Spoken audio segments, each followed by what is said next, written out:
ગ્રામ પંચાયતોની ચૂંટણી માટે પણ બ્યુગલ વાગી ચૂક્યું છે। ત્યારે પાલનપુરના ગઠામણ ગામમાં છેલ્લા 75 વર્ષથી ચૂંટણી જ નથી યોજાઈ। ગઠામણ ગામમાં કોમી એકતાની અનોખી મિસાલ પણ જોવા મળી રહી છે। આ ગામમાં હિન્દુ મુસ્લિમ બંને સમુદાયના લોકો વસવાટ કરે છે। ત્યારે દર 5 વર્ષે ગ્રામજનો સર્વસંમતિથી સરપંચની નિમણૂક કરે છે। એક ટર્મમાં હિન્દુ સમુદાયમાંથી સરપંચની સર્વસંમતિથી વરણી થાય છે, જ્યારે બીજા ટર્મમાં મુસ્લિમ સમુદાયના સરપંચની નિમણૂક કરવામાં આવે છે।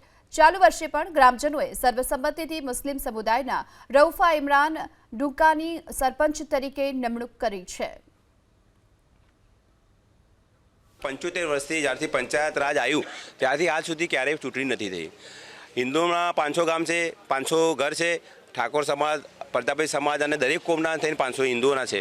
તો અમારા ભાઈચારાથી બધા બેસી અને 5 હિન્દુના સભ્યો અને 5 મુસલમાન સભ્યો એ રીતે સરપંચનો વારો એમનો હોય તો આ બાજુ ડેપોટી હોય હિન્દુનો અને હિન્દુનો સરપંચ હોય તો મુસલમાન ડેપોટી। આ રીતે ભાઈચારાથી અમે વર્ષોથી જે પરંપરા જે ગઈડીઓની ચાલી આવી છે એ રીતે અમે બધા ભેગા મળી અને એની રચના કરીએ છીએ અને ગામને સુકાન સંભાળ આપીએ છીએ। બિનહરીફ તરીકે જે મને ચૂંટણી મને બહુ સારું લાગ્યું છે।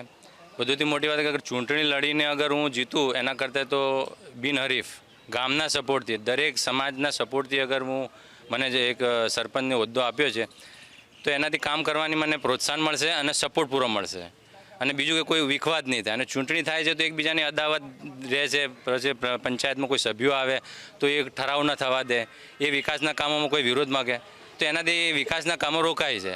પણ આ સર્વસંમતિથી આ મતલબ જે મને હોદ્દો આપ્યો છે તો એનાથી કામ વિકાસના ઝડપી થશે અને સારા થશે।